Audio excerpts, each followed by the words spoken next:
That thump. Been a while since I've actually done a fully closed, not semi-closed, not semi-open, closed set of headphones. These are the quite expensive portable T5ps. Now, this is the first gen. There's a first gen and a second gen. This is the first gen, and it's had a custom wire put on it, as you can tell, because for some reason there's blue leatherette things on it that say, I think that's Dynamic 2YNSOM. I don't know. I'll maybe link it in the description if I care to read it.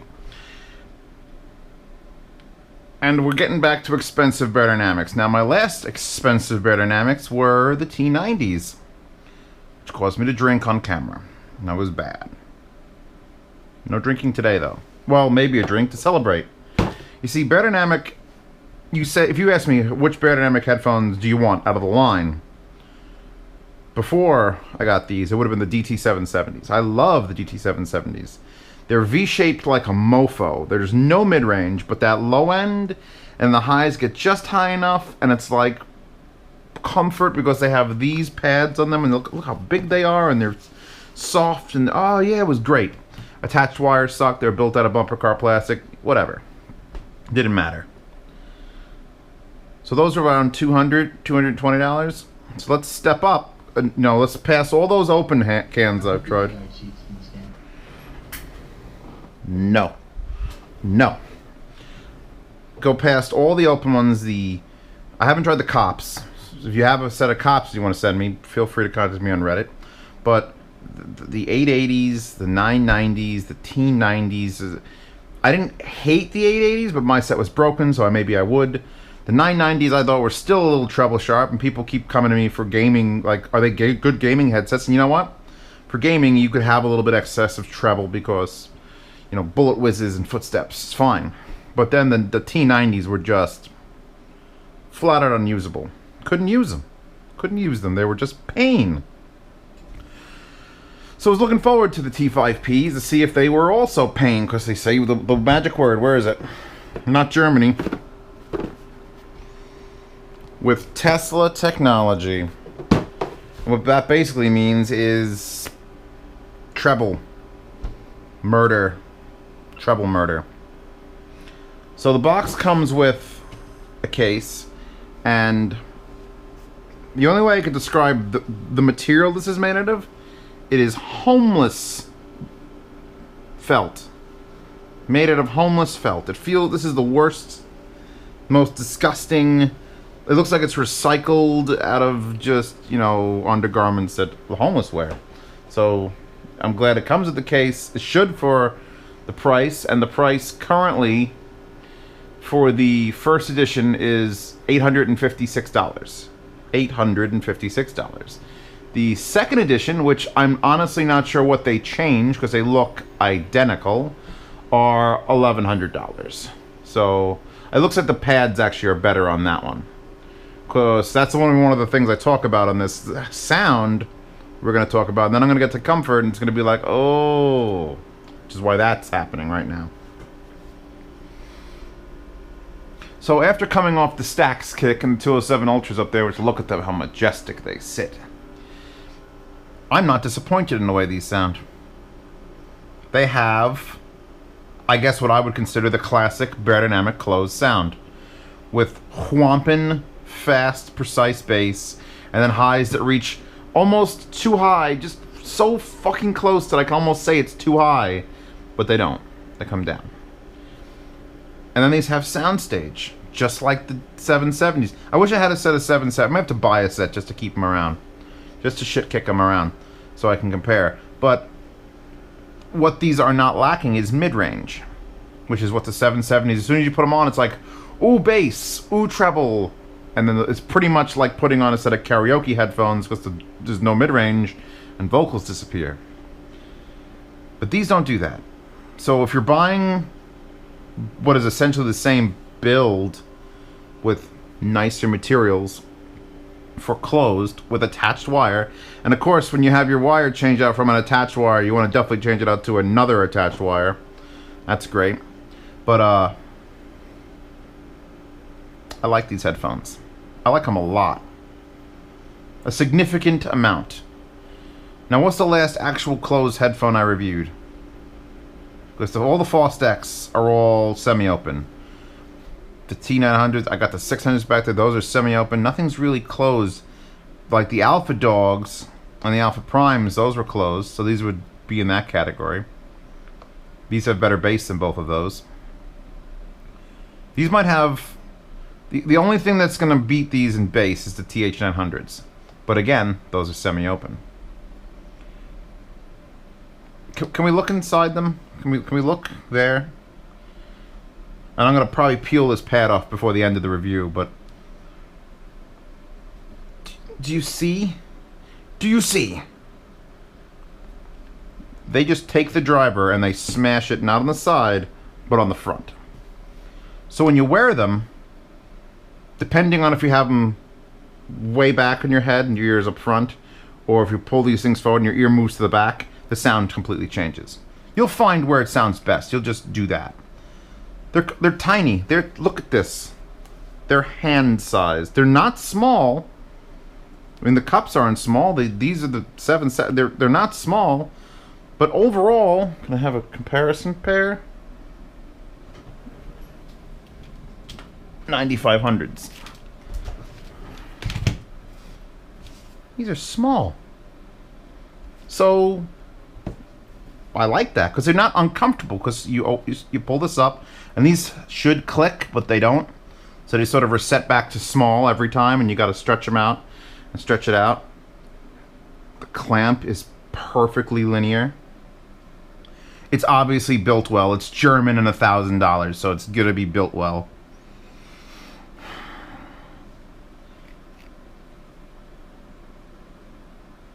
They have decent soundstage. Honest to God, decent. I'm not going to call it exceptional. That's what open headphones are for. But decent. The imaging is amazing. The vocal clarity, because it has mid-range, is right there. The way this driver is set up has done magical things for these closed headphones. And when I say they're closed, I mean, I put them on and then you snap your fingers and it sort of sounds like you're wearing just hearing protection for shooting. So they're ultra closed. Ultra closed. That's a new thing. Now, the first problem you're going to notice, though, other than the attached wire, which, you know, who cares at this point? I've given up on just expecting. No, not everyone can be Philips. You know, Beyer-Dynamic has only been around forever, and, you know, German and charging $1,000. But God forbid they break down and put a removable wire. It'll be the end of days. Yeah, that also does that. All right, I'm taking this off now. Because if I'm going to pay... Look at that. The beauty of it. And here's the thing. That isn't the cup. That isn't the back here. This is a soft membrane. I could feel it's just over something. So there's a driver. Then there's this membrane. And there's like vents all around. Ooh, there's things happening in here. Science and shit all up in this. And I bought these a while back just because I wanted to have a pair, because if I'm going to start collecting pads now, it's not a bad hobby. All you people that are collecting headphones and speakers and cats, don't. Just start collecting pads. It's much more fun, and they all are fun to play with, and they're soft, and you throw them at the wall and no one cares. So, sit. I think this is leather. I think it's leather. I'm not 100% sure it's leather, because it has no more smell. And it doesn't feel terrible. It doesn't feel like velour, but it doesn't feel like high-end leather. They are what they are. Germans, all right? I can't. So I have these from the 770s, and I put them on. And they make the bass a little bit too warm and wonky. But these are uncomfortable. So then I started just swapping through all the pads in my arsenal.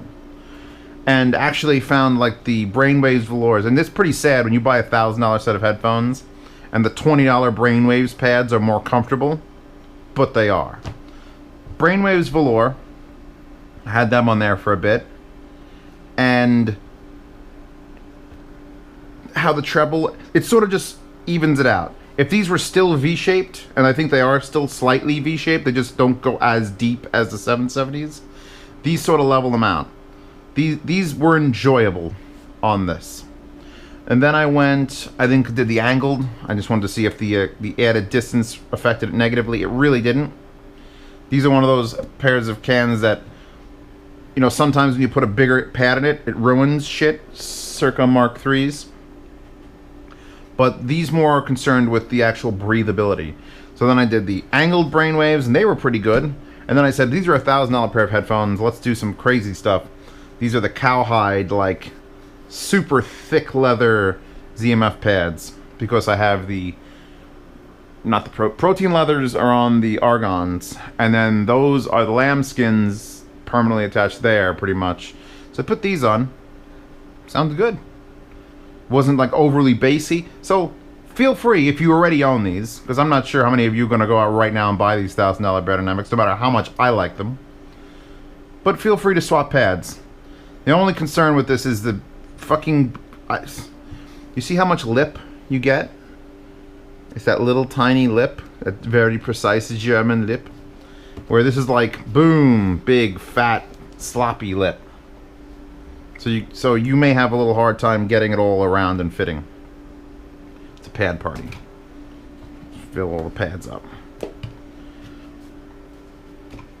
But regardless of the pads and the fitting and the cover, I love these headphones.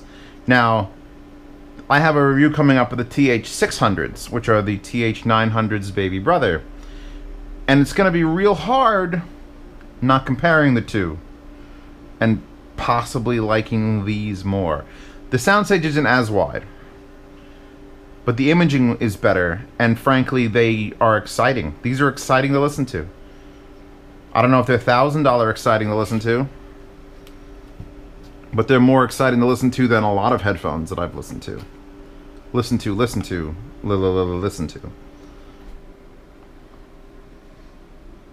That is some stuff going on right there.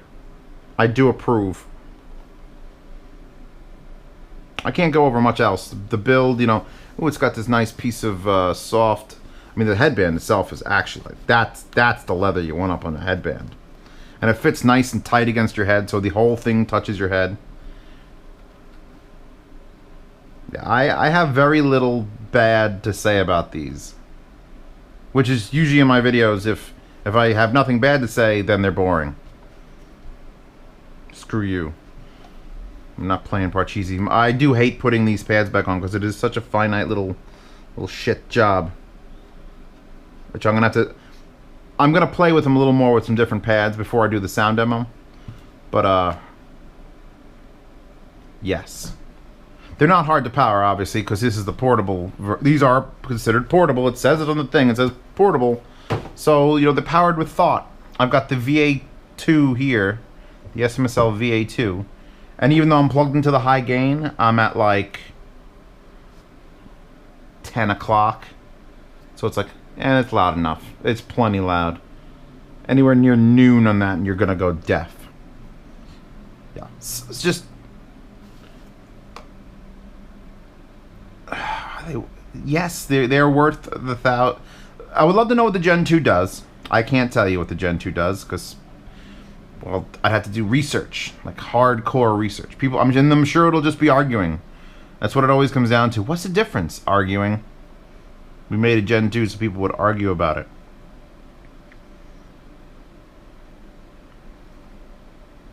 I'd like to know what the stock cable is. I'm sure the stock cable is probably terrible.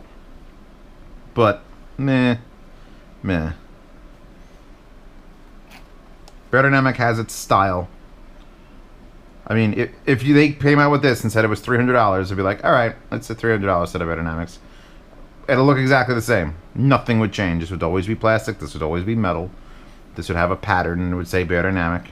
It's been scratched up a bit. Not by me. Not by me. All right. I got to reassemble these and get ready for a sound demo. Patreon link in the upper corner. Again, $1,500 review the cat. Sound demo link in the description, along with the wallpaper link in the description, along with number of things. Feel free to join the IRC, the Discord, or the Telegram. If you could find the links on the Z Reviews subreddit, not Zeos, Z Reviews. And yeah, I mean, yeah, these are a very expensive And I'm trying to think now because I want to preempt with the questions you're all going to ask me. And it's like, well, what about these versus the Alpha Dog Primes or the Alpha Primes? I don't know. I don't have the Prime. I haven't listened to the Primes in months. They haven't been here. But for right now, it's like I either listen to my stacks or these. And I can interchange between them. Once I have a better set of pads on it, and there's comfort that is just equal, then it's just, do I want to hear those or do I want to hear these? And these have a little bit more, the bass is more exaggeratory. In other words, those don't have like a V shape. Those are just insane up like, and these are more like bass. All Childish Gambino is blah. And then the highs get right up there, and I'm not against having very defined, clear, in-your-face highs, as long as they're not the T90 highs. And I think being closed is what does that, is what keeps it from killing you. So yeah, this, good. Sound demo of this, soon. Pad rolling continues.